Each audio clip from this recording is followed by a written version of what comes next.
Prima unitate de tancuri armatei române, Batalionul Carelor de Luptă, a fost înființat în anul 1919 și avea 74 de tancuri Renault FT-17 primite din partea statului francez. În perioada interbelică a fost pusă problema echipării armatei cu tancuri noi, principalii furnizori fiind Cehoslovacia, Franța și Germania nazistă. Neajunsurile acestor eforturi au fost dovedite în timpul luptelor de pe frontul de est, când vehiculele românești au fost surclasate tehnic de noile tancuri sovietice. Între 1943-1944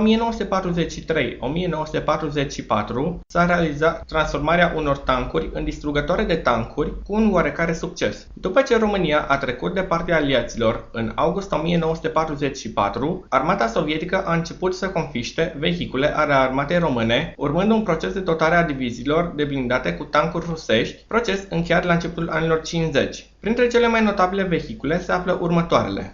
Renault FT-17, intrat în serviciu în 1919, a fost primul tank al armatei române, rămânând în uz până în 1945 ca vehicul de antrenament, când au fost confiscate de sovietici. Era înarmat cu un tun de 37 mm sau o mitralieră Hotchkiss.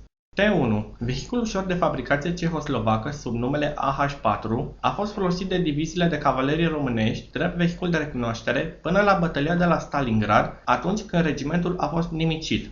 Renault R-35. 41 de astfel de tancuri au ajuns la armata română în 1939. Comanda inițială a fost de 200 de astfel de tancuri. Acestea au servit în regimentul 2 care de luptă, participând la toate campaniile de pe frontul de est. În 1944, 30 de astfel de vehicule au fost modificate de către armata română prin adăugarea unui tun antitank de 45 mm pe șasiul original, dând astfel naștere vânătorul de care R-35.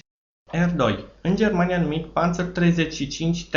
În cadrul programului de modernizare din 1935 au fost comandate 126 de tancuri din Cehoslovacia. Primele au ajuns în 1937, dar comanda a fost întreruptă după ocuparea țării de către Germania. O altă comandă de 382 de tancuri a fost refuzată de germani, cele comandate anterior ajungând până la urmă. A participat la luptele din Rusia, numeroase vehicule fiind pierdute. Panzer 38T. Între mai și iunie 1943, Germania a livrat trupelor române 50 de tancuri uzate Panzer 38T.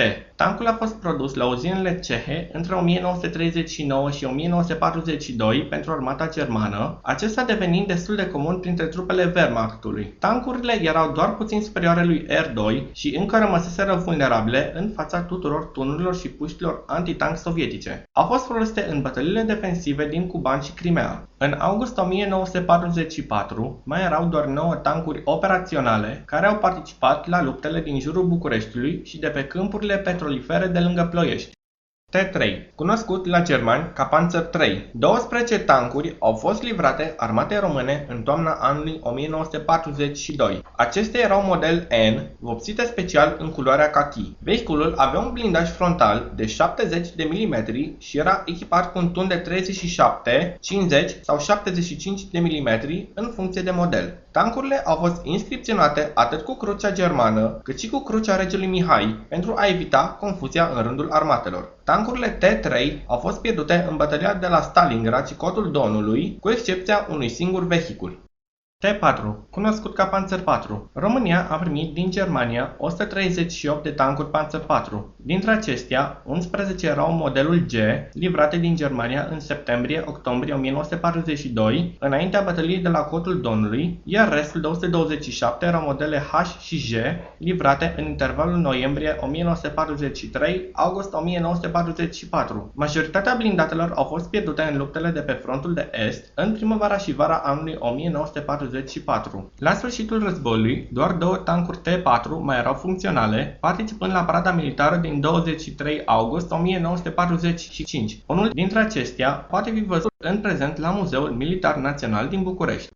T5, Panzer V Panther. Considerat a fi unul dintre cele mai bune tancuri din al doilea război mondial, acesta era înarmat cu un tun de 85 de mm și avea un blindaj de până la 120 de milimetri, păstrând totuși un grad ridicat de mobilitate. În mai 1946, România a primit 13 tancuri Panther din stocurile Armatei Roșii, aflate într-o stare avansată de uzură. Oficial, tancul a primit denumirea T5 Panther în anul 1948, fiind aplicată noua emblemă a armatei române, cocarda. T5 Panther era folosit pentru instrucție, manevre militare și în cadrul paradelor, precum cea de la 1 mai 1948 de la București. Până la introducerea tancurilor de fabricație sovietică, T5 a fost cel mai greu blindat aflat la dispoziția armatei române. În 1950, cele 13 tancuri au fost abandonate și înlocuite cu T-34-85. Takam T-60 este un distrugător de tancuri proiectat de colonelul Constantin Gyulai și construit la atelierele Leonida, având la bază tancul ușor sovietic de captură T-60. Vehiculul a avut ca inspirație distrugătorul german Marder, înarmat cu un tun antitank de calibru 76,2 mm și având un blindaj ce varia de la 15 mm în zona tunului la 35 mm în partea frontală a șasiului, destinat a fi un vânător de tancuri rapid și ușor. 34 de astfel de vehicule au ajuns pe front, începând cu 1943, cele mai multe fiind distruse. În toamna anului 1944, distrugătoarele rămase au fost confiscate de armata sovietică.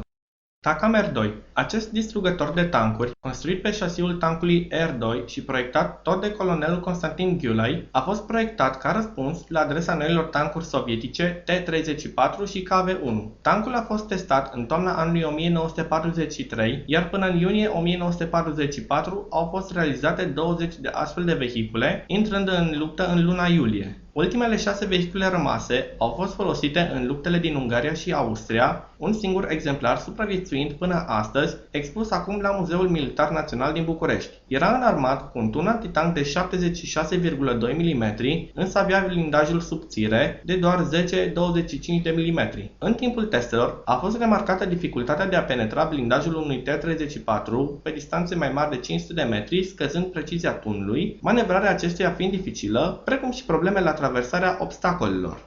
Mareșal, distrugător de tancuri aflat doar în stadiul de prototip. Conceptul a apărut în anul 1942, fiind un tank similar modelului german Herzer. Primele prototipuri au intrat în stadiul de testare în iulie 1943 cu rezultate satisfăcătoare. Se credea că reculul tunului experimental de 122 de mm va răsturna tancul, dar nu a fost așa. În octombrie au avut loc noi teste, martor fiind și mareșalul Antonescu. Armamentul a fost schimbat cu un tun Reșița model 1943 de 75 de mm. Ultimele teste au avut loc în iulie-august 1944. La 26 octombrie 1944, invocând condițiile armistițiului, prototipurile au fost confiscate de sovietici alături de restul schiselor. Nici astăzi nu se știe dacă mai există aceste materiale.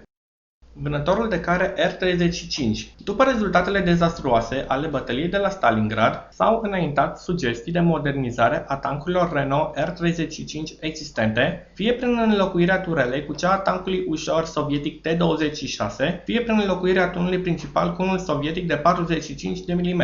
În vara lui 1943 a fost ordonată conversia a 30 de tancuri R-35, care a durat un an. Vehiculele, numite vânătorul de care R-35, au fost returnate regimentului 2 care de luptă. În iulie 1944 s-a cerut ca restul de tancuri R-35 să fie convertite, însă evenimentele de după 23 august au împiedicat acest lucru. Vânătorul de care R-35 a fost utilizat împreună cu tancurile R-35 în campania din Cehoslovacia și Austria, toate exemplarele fiind pierdute până la sfârșitul războiului.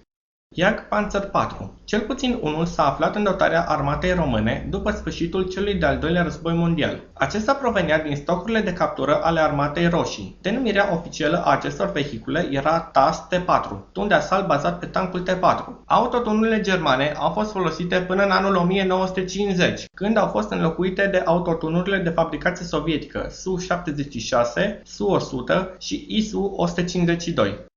Stug 3. 100 de Stug 3 model G au fost livrate României în toamna anului 1943. Acestea au fost denumite oficial TAS, tun de asalt. În februarie 1945, 13 tunuri de asalt încă erau în inventarul armatei. În 1947, 31 de autotunuri TAS erau în inventarul armatei române. Aceste Stug 3 proveneau din stocurile de captură ale armatei roșii, precum și din repararea unor unități scoase din luptă în timpul războiului. Autotunurile au fost folosite până în 1950, când au fost înlocuite cu Su-76 de fabricație sovietică. Până în 1954, toate tancurile de origine germană au fost casate.